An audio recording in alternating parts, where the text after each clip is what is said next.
સંગઠનમાં બહુ જ શક્તિ છે. તમે અધિકારી છો, તમે કર્મચારીઓ છો, તમે શિક્ષકો છો, તમે પોલીસમાં ક્યાંક છો, તમે તલાટી છો, તમે એ ક્લાસ 1 ઓફિસર છો. કાલે કદાચ આપણામાંથી અહીંયા સેક્રેટરીઝ પણ બનશે અને દેશની સેવા કરવાનો તમને મોકો મળ્યો છે. અને એ મોકો તમે જાતે તમારી મહેનતથી અને સમાજના સહયોગથી તમે અહીંયા પહોંચ્યા છો. બસ એટલી જ અપેક્ષા છે કે આપણે કેવી રીતે સંગઠન સાથે જોડાઈને વધારે ને વધારે આપણા યુવાનોને આપણે દેશ સેવામાં લગાડી શકીએ. પોઝિટિવલી જે પણ જગ્યા પર, જે પણ હોદ્દા પર આપણે બેઠા છીએ, જ્યાં આપણે નિર્ણય કરી શકીએ, એ નિર્ણય લાર્જર રીતે આપણે એને જોઈએ.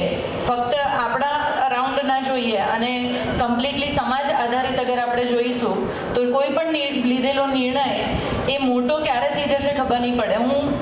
હું એટલું ચોક્કસ કહીશ, કારણ કે આજે હું મમ્મીને યાદ કરીશ કે જ્યારે પણ એની જોડે કોઈ પણ એક ફાઇલ પણ આવતી અને એને મને યાદ નથી કે ક્યારે એણે ઇન્ડિવિજ્યુઅલ કોઈ નિર્ણય લીધો હોય. એ હંમેશા કોઈ એક ફાઇલ આવે તો એ સતત બધાને પૂછતી કે આવી કેટલી ફાઇલો છે, અને એવી જેટલી પણ ફાઇલો છે એ બધી ફાઇલો એક સાથે એનો નિર્ણય થશે અને એને ઊંડા ઉતરવું, એની જે લોસ છે એને સમજવા અને એમાંથી કેવી રીતે અમેન્ડમેન્ટ કરી અને લોકોના પ્રોબ્લેમને સોલ્વ કરવા.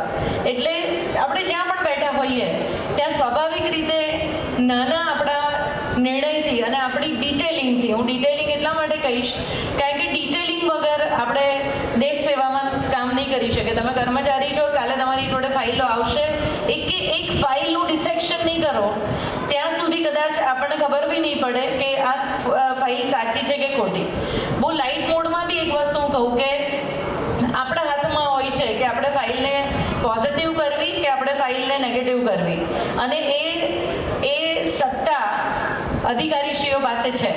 અને હું એવું ચોક્કસ, કારણ કે બહુ સરસ એમણે કીધું કે સમાજ અને સોસાયટી એ જ બધી જગ્યા પર સંસ્થાઓ જ છે, સાચી વાત છે, પણ સંસ્થા ફિઝિકલ ફોર્મમાં હોય છે, પણ આપણા હૃદયને આપણે કેવી રીતે સંસ્થા બનાવીએ ને એ બહુ અગત્યનું છે.